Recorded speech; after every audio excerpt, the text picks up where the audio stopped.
There's a stock that has continued to see a lot of negativity, but we want to talk about the story of MTN, the mobile telecoms giant here in South Africa, but of course having a lot of trouble out in Nigeria and certainly not doing fine indeed, but certainly getting a lot of those fines across the board when you take a look at that history. Having hit around 246 Rand back in 2015, around June 2016 or so, I think that actually was April 2016, that is a mark it hasn't seen for the longest time now, and trading just around 73 Rand a share. That's around midday today. If you take a look at how things have happened, around October 2015, we saw Nigerian authorities slap a $5.2 billion fine on MTN, and that was for a number of subscribers who weren't registered on the network but were still being able to use the network, and authorities said they will indeed pay a fine for that. But later on, they did agree to pay a 1.7 billion Rand fine regarding that, but it was the turn of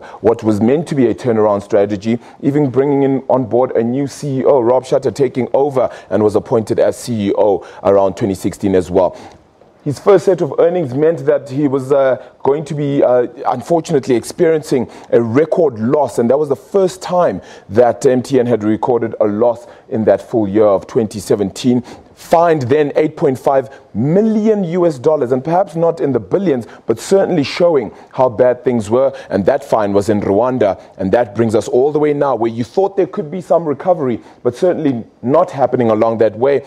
Even trading closer to that 150 Rand mark a share, and that has fallen almost by half now. And they obviously fined $8.1 billion on August the 30th, and then handed a $2 billion tax bill by Nigeria as well, affecting just how things have gone. From that 246 Rand a share mark to currently where it stands, that's about 70% of the value of MTN that has been lost in around 3 years' time. The picture is not good for MTN, and we'll continue to unpack that story now with Bright Khumalo from Vestag Asset Management, and he's a portfolio manager there. Bright, it's certainly, as I said, not a good picture for them, but is it a sustainable business, particularly in Nigeria? Well, that's a very hard question.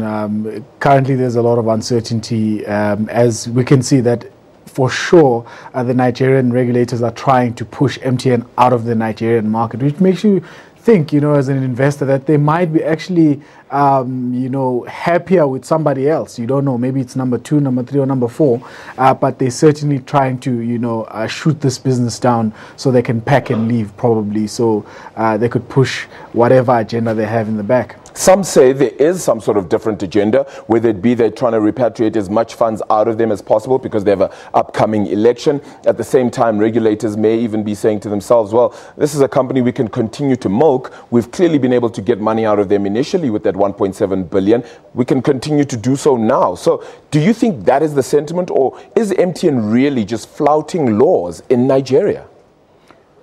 Well, there's certainly that part that makes you think that, every time Nigeria has a gap in their fiscus that they need to fill, they'll go to the guy with the biggest coffers, right? And MTN happens to be that guy. And obviously, because they didn't fight hard enough in the previous $5.2 billion fine,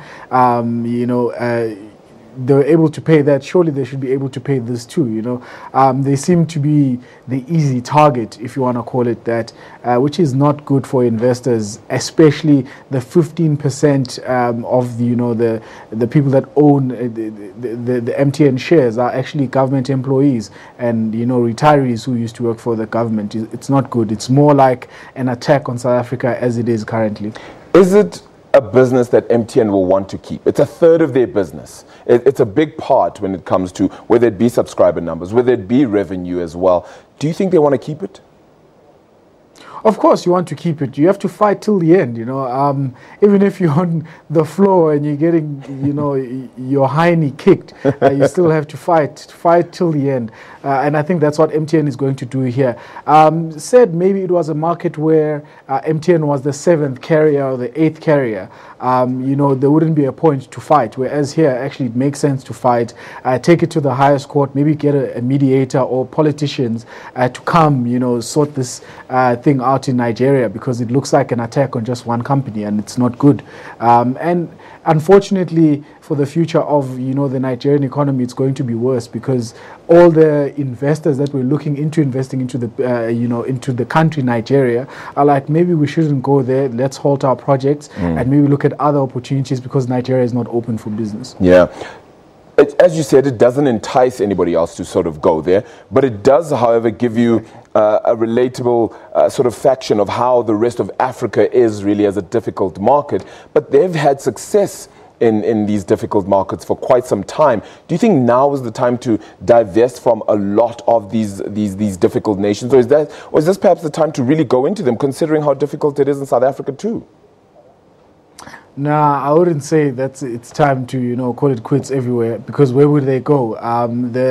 The telecom space is very saturated as it is. You know, everyone is communicating on their smartphones.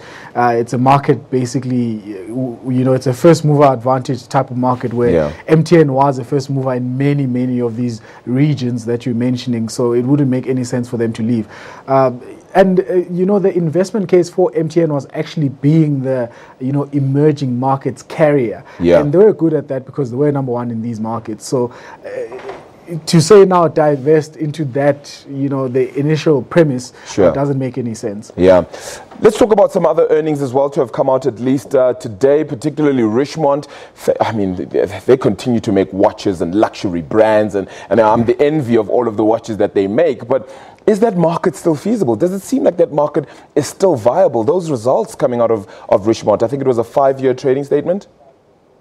5 months, yes, rather. It's a 5-month, 5-month revenue update.